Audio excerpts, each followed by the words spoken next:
Good evening. Okay, अभी तक हमने जो पढ़ा उसमें कोई doubt, any problem? No. Let's today chapter will be completed.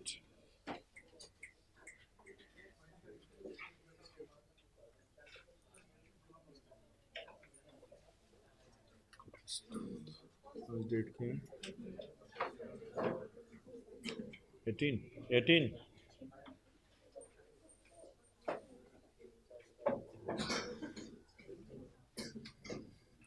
Last topic was, last में टॉपिक लिखा था नीचे कुछ देखो।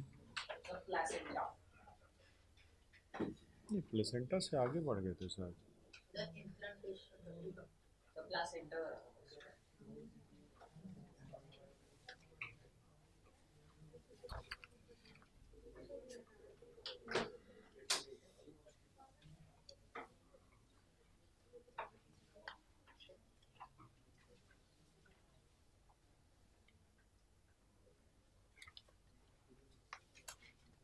Okay.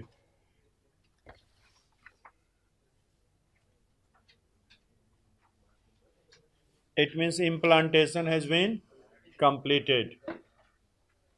After implantation, the real development starts, and during development of zygote into complete baby, it takes about 9 months or 36 weeks. During this process, embryo pass through all that stage from which we pass during our evolution. हम अपनी evolution में जिन जिन stage से होके गुजरे हैं, हमारा embryo अपने embryonic development के दौरान उन सारी स्टेज से गुजरता है. This theory is known as recapitulation theory or Haeckel's recapitulation theory. And what this theory says, क्या कहता है ये theory? very simple, one line, 2 words. Ontogeny recapitulate phylogeny. What mean ontogeny recapitulate phylogeny?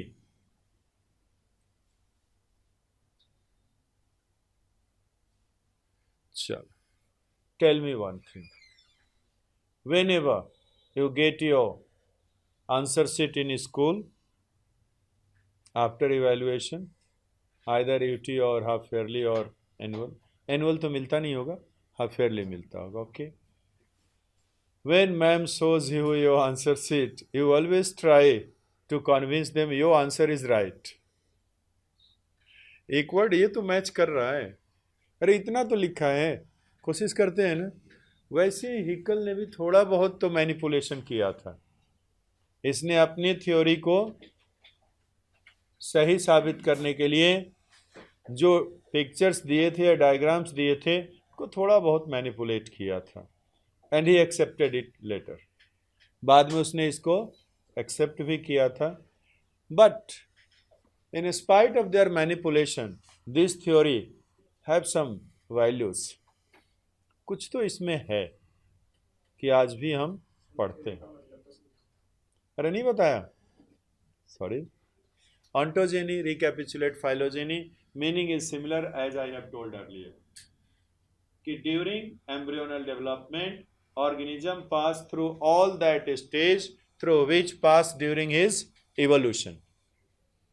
Ontogeny development of embryo, phylogeny evolutionary history. तो अपने evolutionary history में हम जिस जिस स्टेज से गुजरते हैं, अपने एम्ब्रियोनल डेवलपमेंट में हम उन सारी स्टेज से कहीं ना कहीं कम या अधिक सिमिलरिटीज शो करते हैं. फर्स्ट थिंग हम 2-3 ही डिस्कस करेंगे, बाकी डिस्कस करेंगे तो पूरी क्लास खत्म हो जाएगी नहीं। First, life start from single cell, it's right, unicellular organism. Embryo या किसी भी ऑर्गेनिज्म की आफ्टर फर्टिलाइजेशन जो फर्स्ट सेल बनती है that is zygote. Zygote is unicellular और multicellular? Unicellular. It means life start from unicellular और single cell organisms. Second thing, in class 9th, diversity, after eukaryotes and prokaryotes we study animal में सबसे पहला हमने क्या पढ़ा था? Phylum Porifera. It means cellular level of organization. Cells are more than one, but they are not able to form the tissue. तो जब हमारा जाइगोट भी डेवलपमेंट स्टार्ट करता है, it not shows tissue formation in the early stage. It means हम cellular grade से गुजरे हैं कभी ना कभी। थर्ड, उसके बाद टिश्यू फॉर्मेशन भी होती है हमारी बॉडी में, मतलब टिश्यू वाले स्टेज में भी गुजरे हैं। तो इस तरह हम उन सारी स्टेज को कहीं ना कहीं इंडिकेट करते हैं, और इसीलिए आज भी हम लोग पढ़ते हैं, and it has their own importance. तो इसके बाद after implantation the next stage is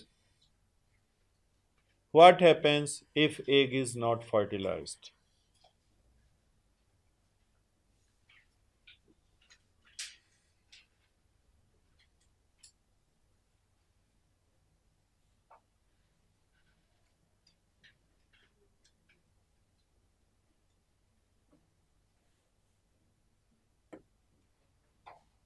If egg is not fertilized, then what happens? As we know, embryo implant in uterus. Uterus की inner lining को हम क्या बोलते हैं? Endometrium.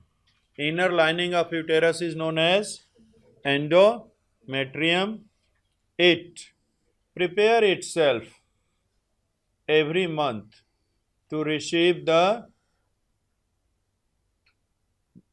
zygote or would be embryo, and they have to provide them nourishment. nourishment कहाँ से लेता है? अरे मदर की बॉडी में किस फॉर्म में न्यूट्रिएंट लेता है? अरे खून ही पीता है ना भाई, ब्लड से। Get nourishment from mother's blood. It means नए ब्लड वेसल बनने चाहिए, तो new layer of blood and blood vessels and cells, नई कैपिलरीज और नई सेल्स बनती हैं, and they prepare uterus to receive the zygote and provide the nourishment to developing embryo. अब आफ्टर फर्टिलाइजेशन, ये इसमें नहीं आता बट इसके बिना हमारा टॉपिक पूरा नहीं होता। ओवम रिलीज होती है, इतना हम जानते हैं, बट ओवम जिस स्ट्रक्चर से रिलीज होती है that structure is known as Graafian follicle या mature ovarian follicle. Ovarian follicle, the part remains after ovulation.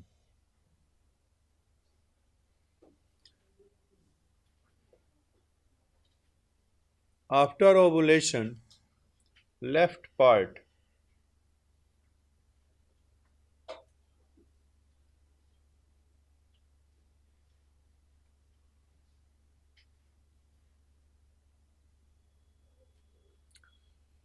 form corpus luteum.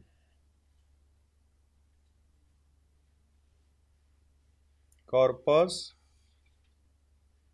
luteum. And corpus luteum secrete a hormone, जो कि already हम पढ़ चुके हैं chapter 2 human hormone. What is the name? Yes, It secretes a hormone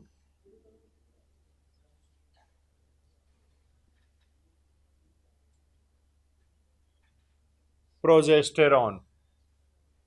And what is the function of progesterone? It maintains endometrial lining. It maintains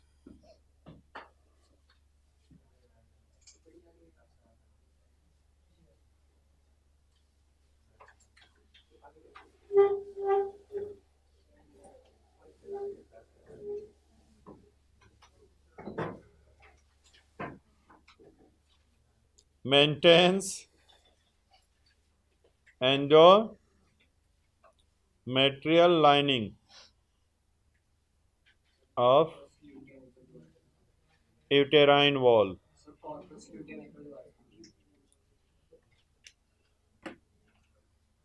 ovary के अंदर different stage of ovarian follicles पाई जाती हैं, primary, secondary, tertiary, Graafian और mature follicles. Mature follicles have ovum. Every month, mature follicle at the middle of the cycle rupture and release ovum.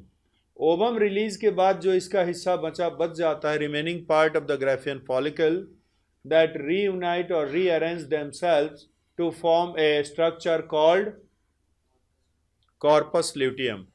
And the function of corpus luteum is to secrete a hormone known as progesterone. And the function of progesterone is to maintain endometrial lining, which was formed to receive and provide nourishment to the zygote. Zygote को receive करना और उसे developing stage में nutrient provide करने के लिए बनी थी.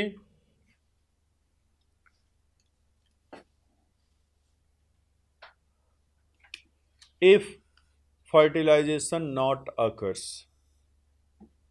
अगर फर्टिलाइजेशन हो गया तो इम्प्लांटेशन होगी, embryo will develop and they get nourishment.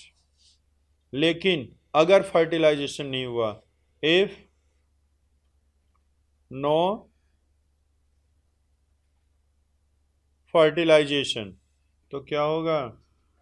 And corpus luteum degenerate gradually, धीरे धीरे डीजेनरेट करेगा.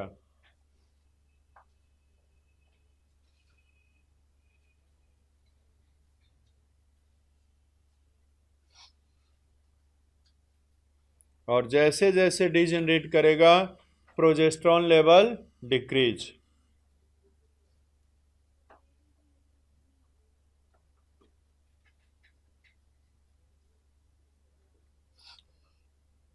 अच्छा, मैंने कुछ पढ़ के आने के लिए घर से कहा था, मुझे भी याद आया. कुछ कहा था ना जाते हुए, क्या कहा था? कुछ तो कहा था.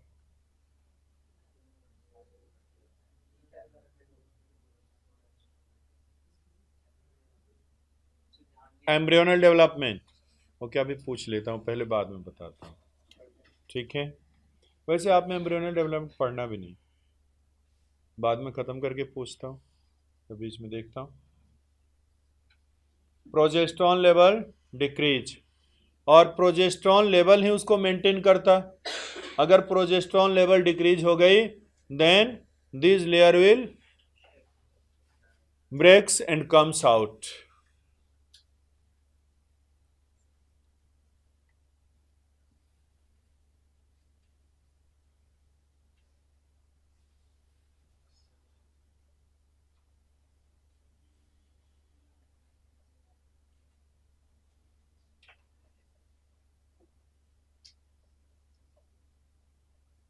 along with unfertilized egg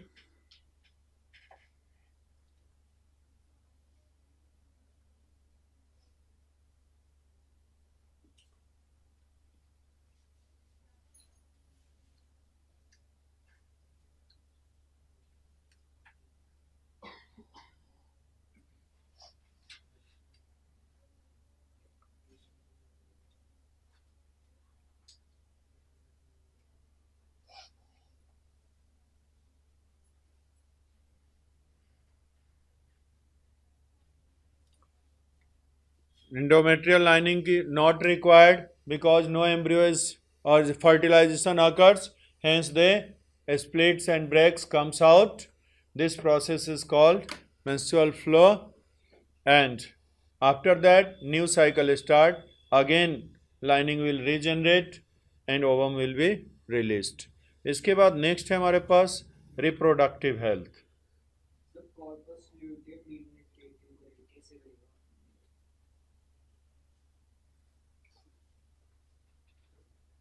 corpus luteum, इस प्रोसेस के दौरान 4 हार्मोन्स होते हैं.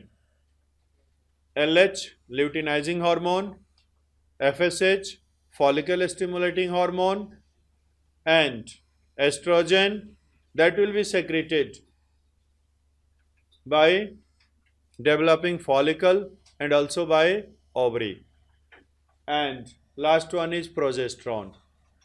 अगर फर्टिलाइजेशन नहीं होगी तो FSH का सेक्रेशन स्टार्ट हो जाएगा, that will inhibits or start or stop the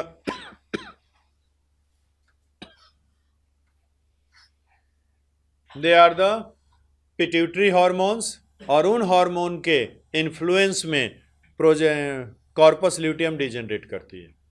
under the influence of pituitary hormones. ठीक है, क्यों डिजेनरेट हो गई पता चल गया. बिकॉज इन दोनों का सेक्रेशन धीरे धीरे बढ़ेगा to mature the next follicle. Okay, now reproductive health, great problem of India. Bharat की सबसे बड़ी समस्या हुआ है. कहने के तो हम वर्ल्ड की 6ठी इकोनॉमी है, 6th largest economy of the world. We can land on Mars. We have techniques to send our personnel in space. We can launch longest distance missile. We have hydrogen bomb, atom bomb.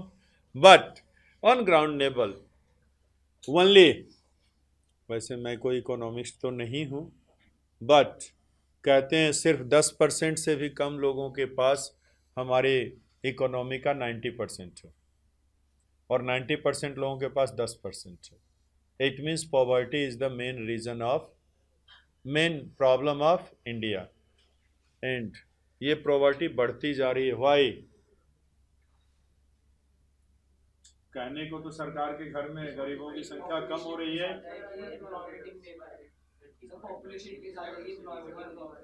Population अब हमारे लिए कोई बहुत बड़ी problem नहीं है, कहने के लिए किताब में पढ़ते हैं, बट ग्राउंड लेवल पे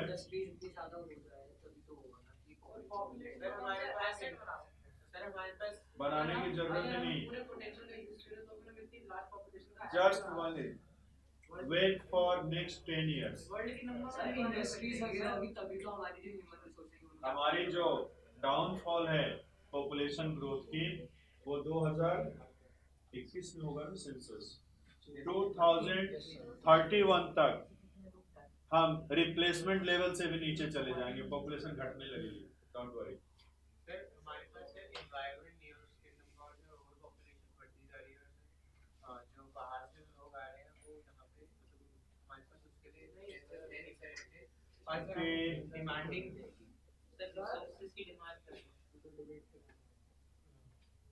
केवल इंडिया में आते नहीं है, इंडिया में आते तो बहुत कम है, जाते ज़्यादा हैं. तो हमारी प्रॉब्लम नहीं है.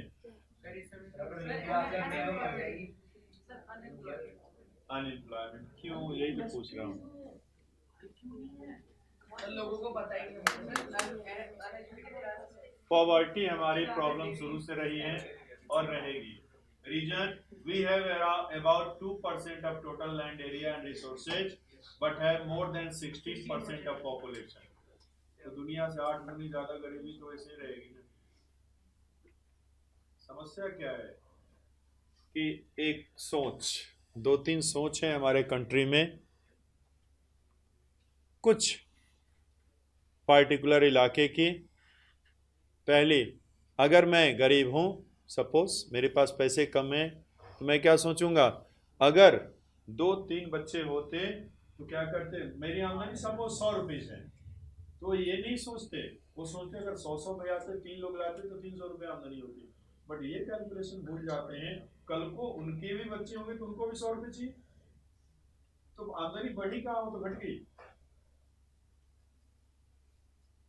तो सबसे बड़ी चीज लैक ऑफ एजुकेशन, आज भी हम अपने सभी लोगों को एजुकेट नहीं कर पाए हैं। सेकंड, कुछ मिसबिलीव या हमारी ट्रेडिशंस, जो भी कही। Third,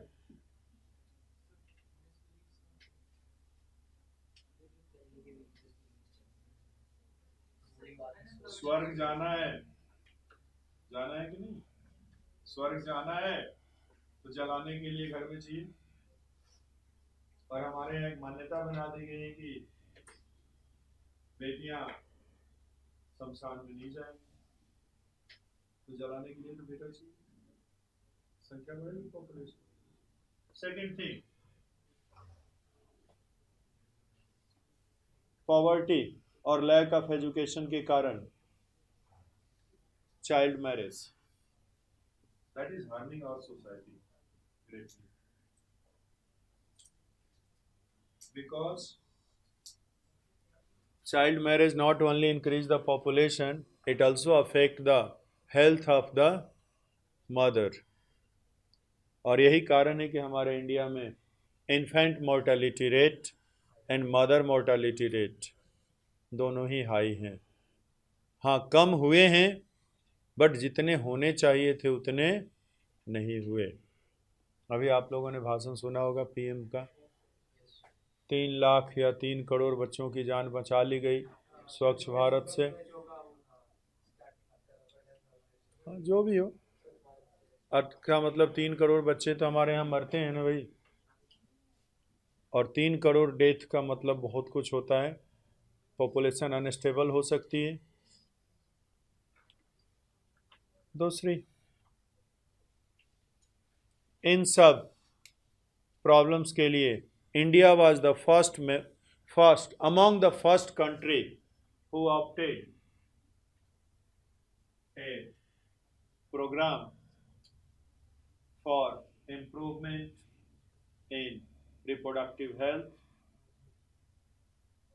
of countries their own peoples, और हम सबसे पहले देशों की कतार में खड़े हैं, बट आज तक हमने उनके गोल को अचीव नहीं किया।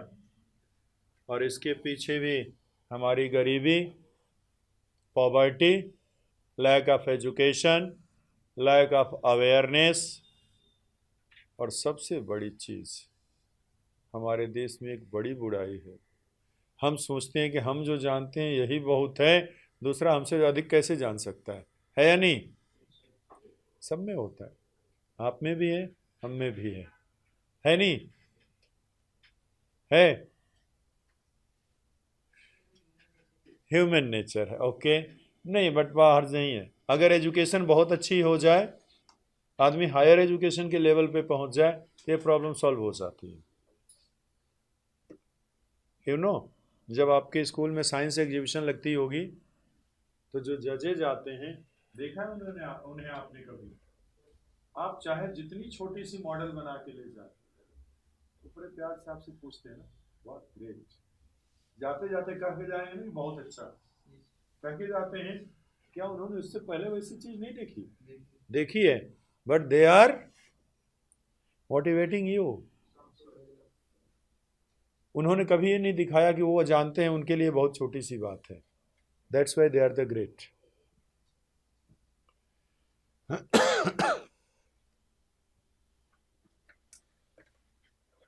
वैसे भी उसे भी नहीं दिखाएंगे, वो उसे भी नहीं दिखाएंगे। आप एक पढ़े लिखे लोगों से, जो ऊंचे जगह पे पहुंच चुके हैं, उनसे बात करना, बिल्कुल बच्चे की तरह आपसे बात करेंगे। हाँ बिल्कुल, उनमें कुछ तो कैरेक्टरिस्टिक्स फीचर्स होते हैं जो हम में नहीं होते। यस, मिलिए कभी किसी साइंटिस्ट थे। Once I met mister Kirloskar, great scientist of India. Foreign meeting में व्यस्त रहते थे, हम किसी के एडमिशन के लिए गए थे। हमने एक छोटी सी स्लिप भेजी, क्योंकि हम काफ़ी देर बाहर से गए हुए थे, पुणे ने एक छोटी सी स्लिप भेजी, student admission, we have some problems regarding admission. उनकी इंटरनेशनल मीटिंग्स चल रही थी, पर्ची लिया, वैसे ही पर्ची लिए बाहर आ गए। सोचो हम उनके लिए क्या थे, कुछ नहीं। Once I at that time I was just pass class 12th। आया ऐसे, सर क्लियर था, ऐसे हाथ करते हुए थोड़ा सा हुआ, कम। हम लोग भी खड़े थे भाई, इतने बड़े आदमी थे। उन्होंने कहा, पहले आप तो बैठ लो भाई। उन्होंने कहा, इशारे में ही ज़्यादा बात करते थे। फिर उन्होंने कहा, आई यू आर फ्रॉम, या हिंदी, अच्छे हिंदी, मुझे भी हिंदी आता है। वो थे साउथ इंडियन, बट हिंदी वैसी टांग खींच के बोलते थे। बोले हम जानता है हिंदी, बैठ जाओ। बैठ गए। उन्होंने कुछ हमसे कोई सवाल नहीं पूछा, हमारे पास डॉक्यूमेंट्स नहीं थे, सीधे लगे, यू हैव, हमने कहा यस, का बोला हाँ, सीधे लिखा प्लीज एडमिट। बिना पैसे और बिना डॉक्यूमेंट्स के एडमिशन हुए। यहाँ कोई होता तो कर लेता, नहीं करता। इवन एक क्लर्क नहीं करता, साइंटिस्ट की तो बात छोड़ दो। That's why he was doctor Kirloskar. वैसे कई लोगों से पाला पड़ा है, बड़े अच्छे लोग होते हैं। एक अटल जी के वैज्ञानिक सलाहकार रहे थे कुछ दिन, एटॉमिक रिसर्च सेंटर के हेड भी रहे थे, मिस्टर पद्मनाभ। साउथ इंडियन ही ज़्यादातर साइंटिस्ट होते हैं। वो तो ऐसे बात करेंगे और ऐसे सवाल पूछेंगे, आपको लगेगा कि तो हमसे भी थोड़ा छोटा ही है, बट इससे वो छोटे नहीं हो जाते। तो हमें भी ऐसी आदत डेवलप करनी चाहिए if we want to travel long in our life. Okay, problems.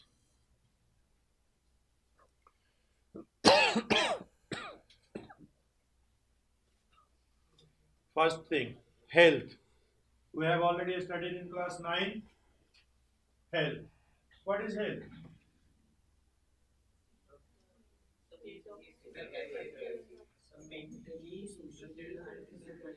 Complete physical, mental, and social well-being. Like that. What is reproductive health?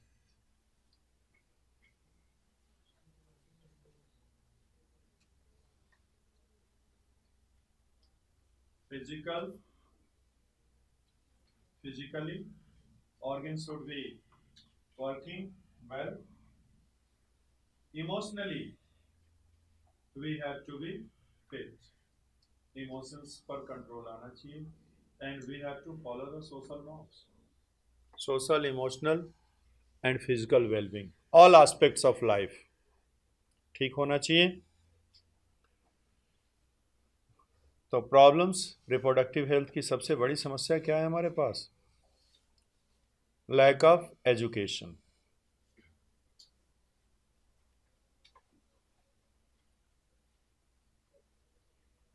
Second,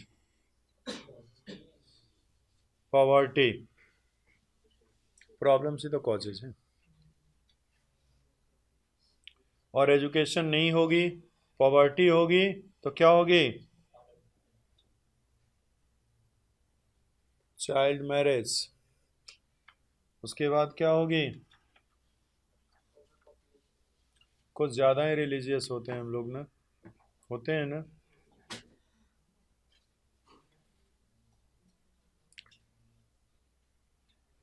lack of awareness.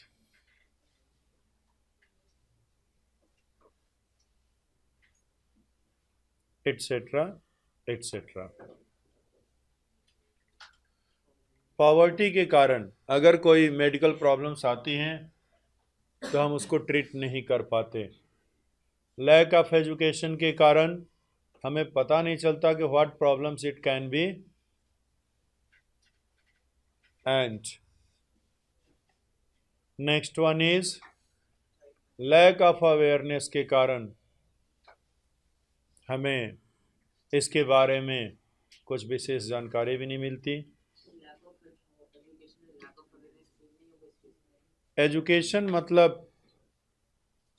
तो एजुकेशन हो गई, पढ़ना लिखना या किसी चीज़ के बारे में नॉलेज नहीं, लेकिन अवेयरनेस क्या है कि इस फील्ड में दुनिया में क्या हो रहा है, जागरूकता। अगर ये बीमारी हो रही है तो क्यों हो रही है, कैसे हो रही है और कैसे ट्रीट कर सकते हैं, क्या इसका इफेक्ट होगा। वैसे सारे ही प्रॉब्लम एक ही चीज़ से शुरुआत होती है एंड दैट इज पॉवर्टी। गरीब होगा तो बच्चे पढ़ नहीं पाएंगे, एजुकेशन नहीं होगी तो आगे बढ़ने के चांसेस खत्म हो जाएंगे, एटसेट्रा। अब इसमें सबसे बड़ी समस्या हमारी क्या है, STDs, sexually transmitted diseases. Diseases transmitted from infected person to healthy person.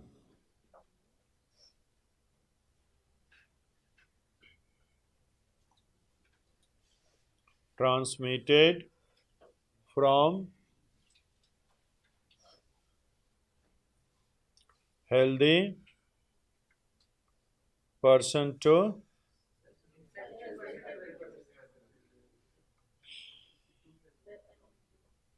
from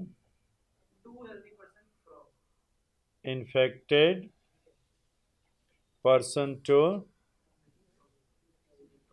healthy person through sexual contact.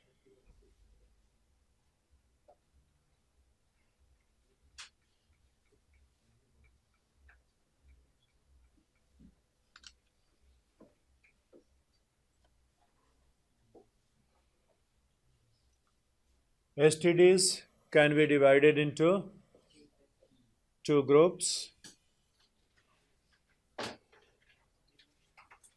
viral and bacterial.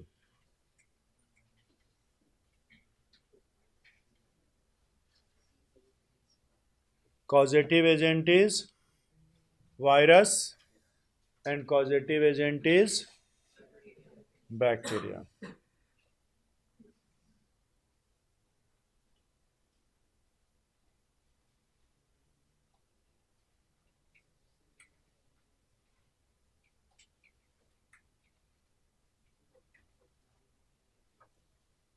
Bacteria और वायरस में क्या अंतर होता है, साइज का। एंटीबायोटिक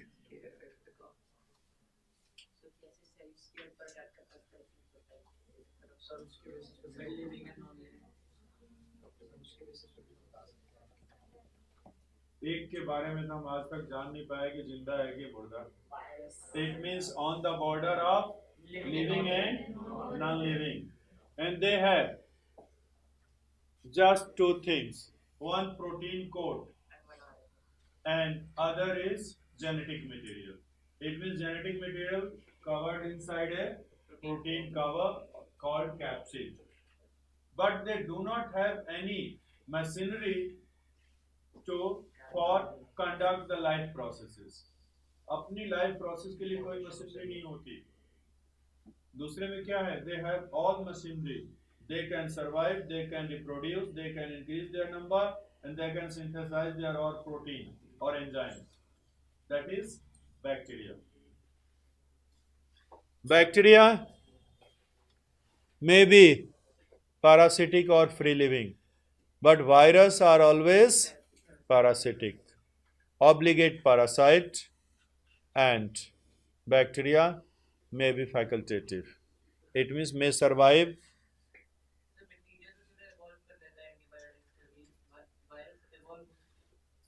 वायरस पर एंटीबायोटिक का असर ही नहीं होता।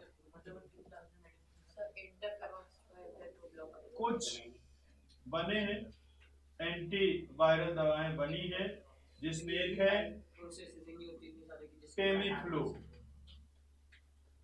स्वाइन फ्लू का नाम सुना आप लोगों ने ना? स्वाइन फ्लू की दवा बनी है, दैट्स टेमीफ्लू। बाकी भी कुछ वायरसेस के खिलाफ दवाएं बनी हैं, लेकिन समस्या क्या है कि लाइफ प्रोसेसेस आर कॉमन। जिसमें बहुत कम लाइफ प्रोसेस है उसकी प्रोसेस सबके साथ कॉमन होती है। अगर उसके लाइफ प्रोसेस को रोकेंगे तो हमारी अपनी लाइफ प्रोसेस रुकेगी। इवॉल्व मतलब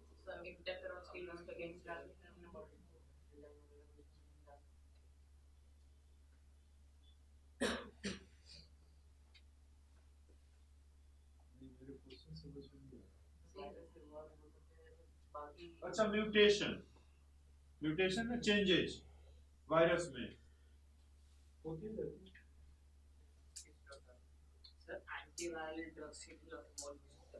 एंटीवायरल ड्रग्स के खिलाफ एंटीवायरल ड्रग्स ही इतने कम है कि अभी तक ऐसा कोई केस नहीं पाया गया। एड्स दुनिया का सबसे खतरनाक, उसका जेनेटिक मटेरियल क्या है? RNA. RNA is very unstable because it acts as catalyst. Sir अभी उसने पूछा कि सपोज अगर हम कोई एंटीवायरल ड्रग लेते हैं हाँ। तो वायरस इवॉल्व कैसे होगा? सर ड्रग देने पे तो वायरस डिस्ट्रॉय नहीं हो जाएगा, तो इवॉल्व कैसे करेगा? नहीं, इवॉल्व तो डिस्ट्रॉय हो जाते हैं भाई, उनकी cell wall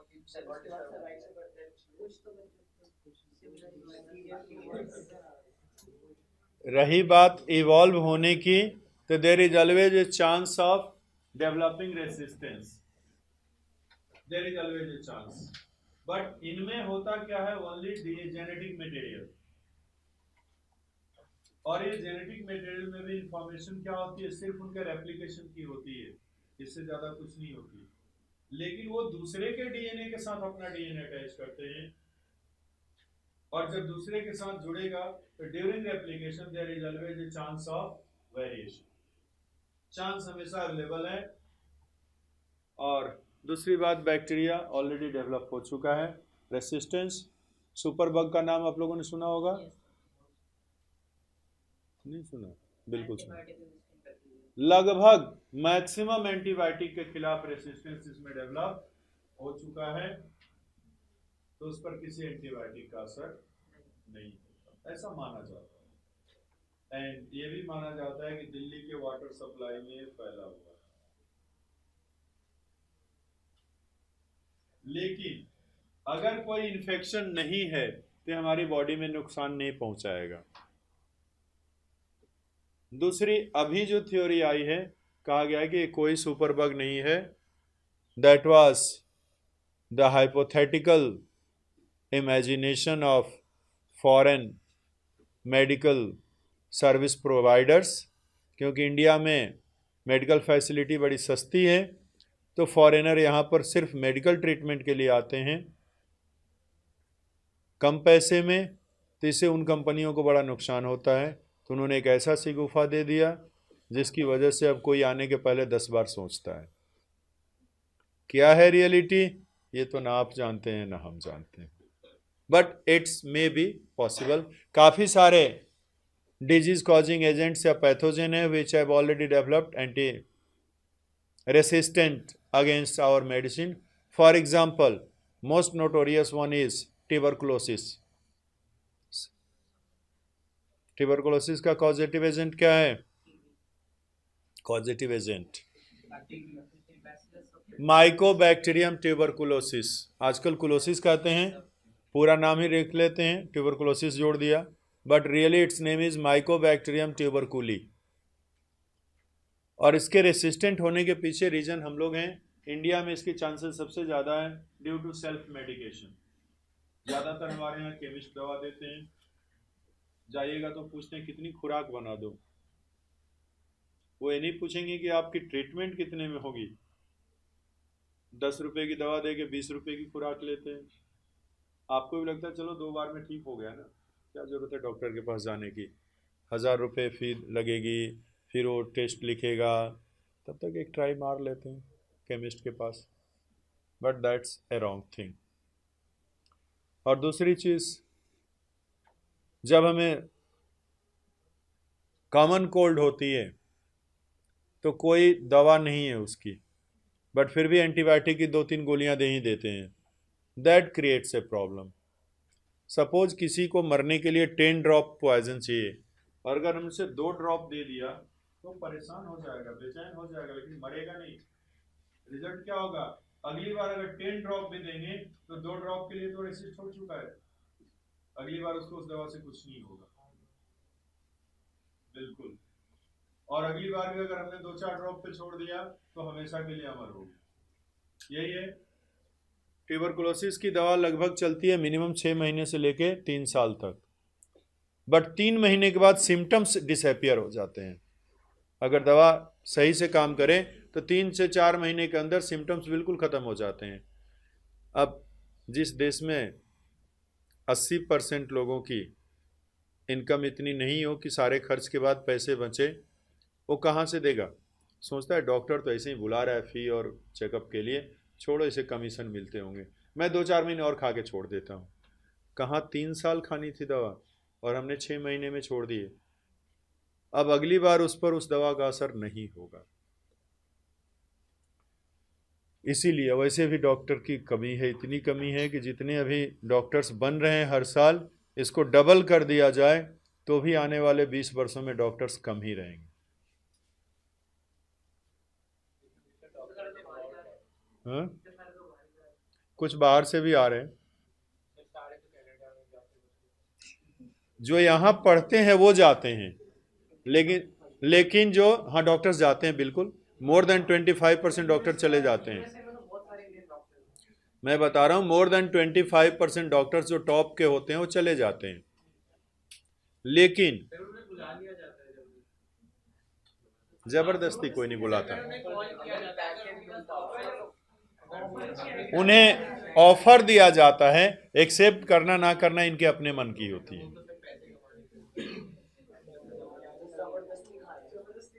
okay, next. But कुछ चाइना और रसिया से पढ़ के भी तो आते हैं, क्योंकि इंडिया के 1 साल की फी के बराबर उनकी 5 साल की फी है, 5 साल से भी ज़्यादा की। जितना फर्स्ट ईयर में इंडिया में प्राइवेट सेक्टर में वो डोनेट करेंगे अपनी पढ़ाई के लिए, उतना वहाँ से डॉक्टर बन के चले आते हैं। इसलिए वहाँ लोग बड़े ही आसानी से चले जाते हैं, और एडमिशन टेस्ट का भी कोई चक्कर नहीं है, जाइए एडमिट हो जाइए। Not in hospitals, medical college.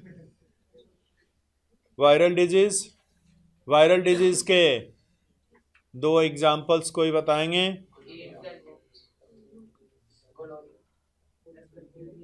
Gonorrhea and syphilis are the bacterial disease.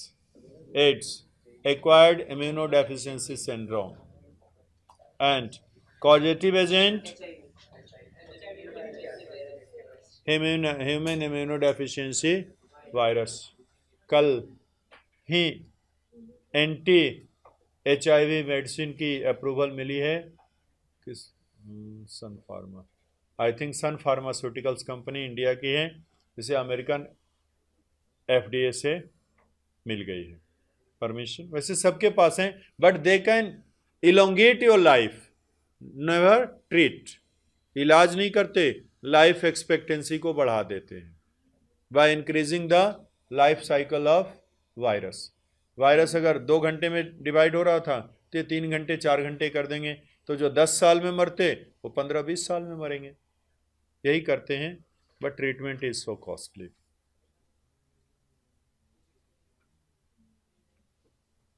Genital herpes,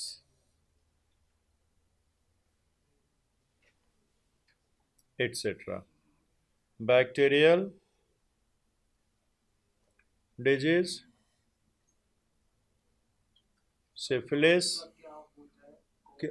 क्या? वायरस, वो ऊपर वाले सारे वायरस हैं। और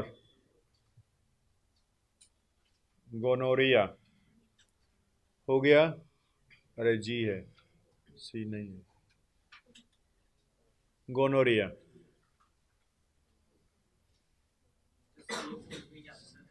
क्या सर दोनों की स्पेलिंग समझ किसकी? SYPHILLIS, syphilis.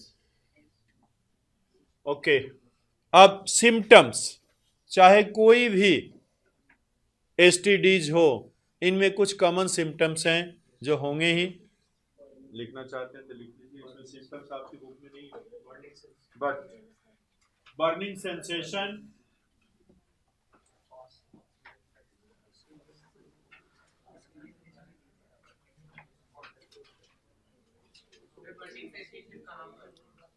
जेनाइटल पार्ट,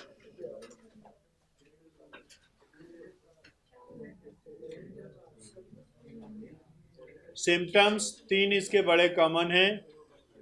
पहला, burning sensation in genital part. Second, पस डिस्चार्ज, पस होते हैं ना, घाव होता है, इन्फेक्शन होती है तो पस नहीं बनते। पस डिस्चार्ज, पस discharge, and next one is itching, itching,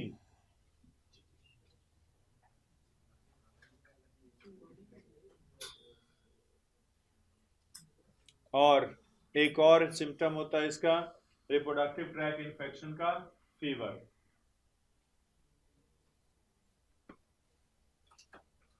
वैसे यूरिनरी ट्रैक इन्फेक्शन हो या रिप्रोडक्टिव ट्रैक इन्फेक्शन हो, फीवर बहुत तेज होती है। ये हो गया। नेक्स्ट वन इज क्या है? नेक्स्ट टॉपिक बुक है किसी के पास?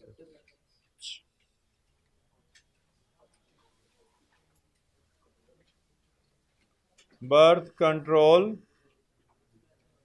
Methods.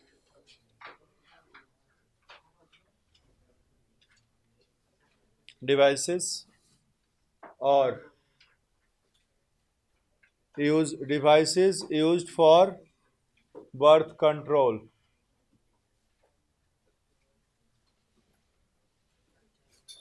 First one is barrier method.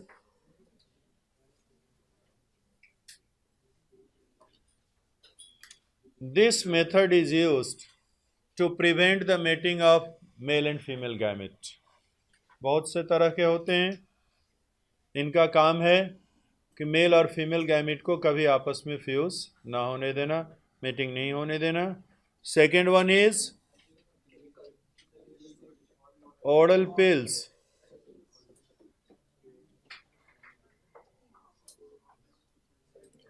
ये हाँ, यही कॉन्ट्रासेप्टिव पिल्स होते हैं। कई तरह के होते हैं, बट मोस्टली दो तरह के होते हैं, आइदर एस्ट्रोजन और प्रोजेस्टेरॉन और कॉम्बिनेशन ऑफ बोथ, दोनों के कॉम्बिनेशन, टेकन ओरली।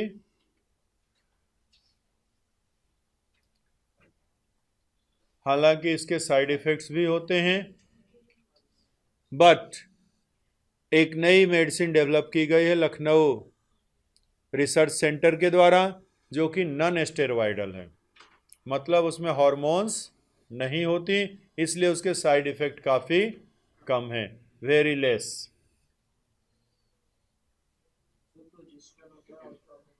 एस्ट्रोजन,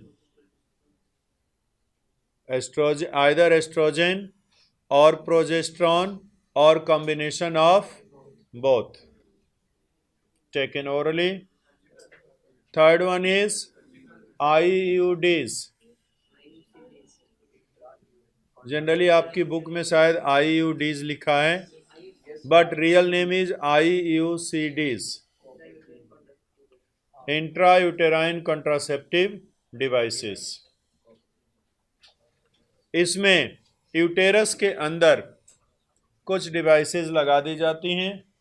ये दो तरह की होती हैं, either made up of copper और contain hormones along with copper. इन दोनों की वजह से मेल गैमिट सरवाइव नहीं करता, जिसके कारण फर्टिलाइजेशन नहीं होती।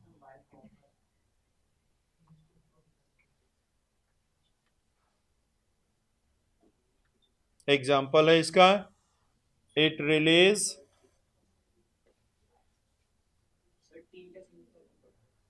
क्या, टी, हाँ CUT, कॉपर टी।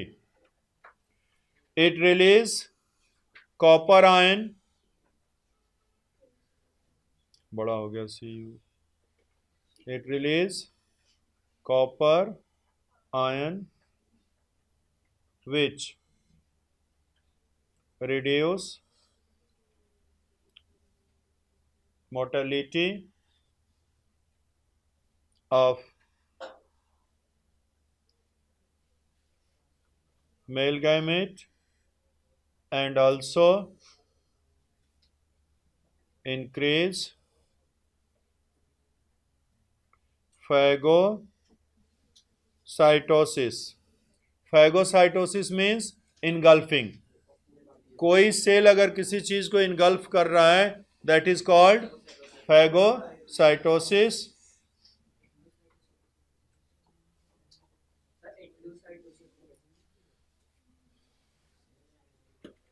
अगर अंदर जा रहा है तो उसको एंडोसाइटोसिस भी कहते हैं, बिल्कुल।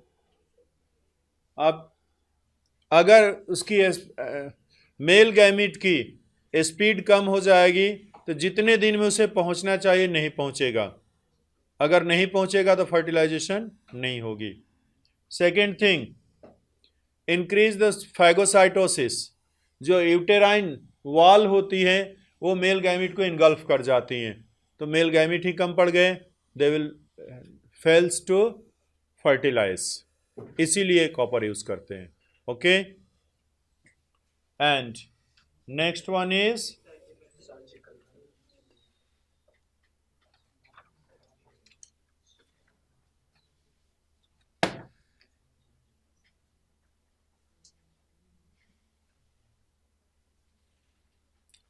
Surgical methods.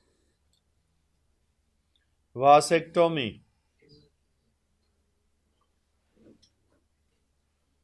वास डिफरेंस, मेल रिप्रोडक्टिव सिस्टम में हमने पढ़ा था ना, and vas deferens is the site या tube through which male gamete transported. तो इसमें वास डिफरेंस को कट करते हैं और कट करके टाई कर देते हैं, काट के बांध देते हैं, जिसकी वजह से मेल गैमीट का ट्रांसपोर्टेशन नहीं हो पाता। अगर मेल गैमीट ही ट्रांसफर नहीं होगा तो there will be no fertilization. Second one is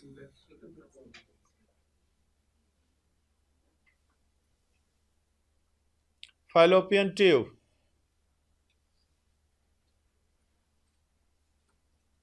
cut and tie in case of female। इसे कंट्रासेप्टिव डिवाइस हम उसी को कहते हैं विच कैन बी रिवर्सेबल। बाकी सब रिवर्सेबल हैं, रिवर्सेबल माना तो ये भी जाता है, but chance of success rate is very very low.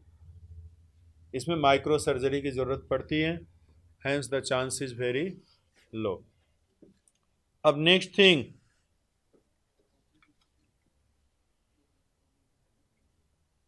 Mode of spread. Already हम पढ़ चुके हैं मोड ऑफ स्प्रेड में किसका,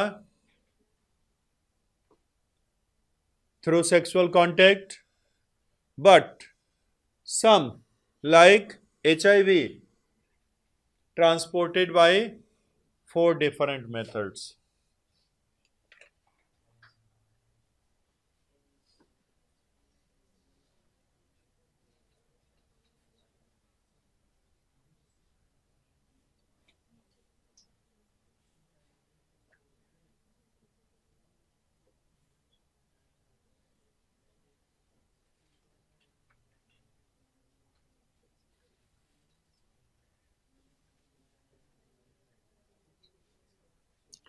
Transfusion of infected blood,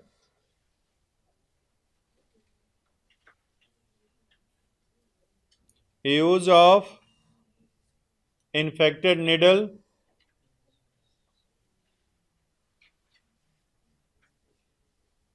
even razor and blade अगर इन्फेक्टेड है तो उससे भी ये बीमारी फैल सकती है।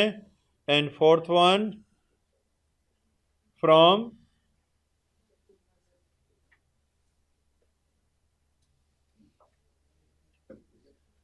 infected mother to child। ये है इसके फैलने के। इसमें एक और बड़ी डेंजरस है, दैट इज हेपेटाइटिस बी। वो भी ब्लड ट्रांसफ्यूजन से फैलता है, सेक्सुअल कांटेक्ट से भी फैलता है, बाई कंटामिनेटेड फूड भी फैलता है। तो that is more dangerous. Silent killer, known as silent killer. Silent killer क्यों कहते हैं? इसका सिम्टम बिल्कुल नॉर्मल सी होती है, भूख नहीं लगना, वीकनेस फील होना, थकान लगना,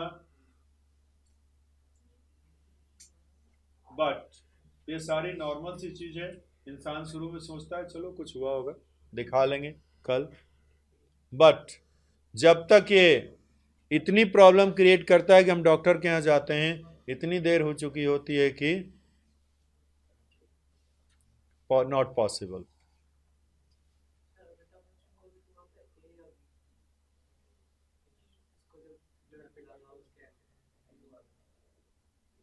HIV, oh sorry, hepatitis B, 75% liver has been damaged, 80% पर रिकवरी हो जाती है। लेकिन वो अमिताभ बच्चन था, एक बार सर दर्द हुआ तो भी डॉक्टर से दिखाएगा, और आम आदमी 10 दिन सर दर्द करेगा तो एक पैरासीटामोल खा के चल दे। वैसे डिस्प्रिन खानी कम चाहिए।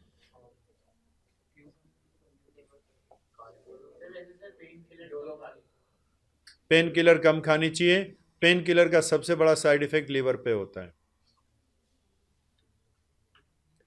ओके, और वैसे दिल्ली में एक जगह इसका इलाज अच्छा है, आयुर्वेदिक है, हमदर्द का, जामिया मिलिया इस्लामिया या कुछ है, आई डोंट नो कहाँ है। उनका हमदर्द वालों का एक मेडिकल कॉलेज है, उसमें मैंने सुना है, आई डोंट नो कहाँ है ये कैसा है, बट सुना है कि हमदर्द वालों यूनानी मेडिसिन में हेपेटाइटिस बी का ट्रीटमेंट अच्छा है। आप सुना है मैंने, not sure. Chapter has been completed।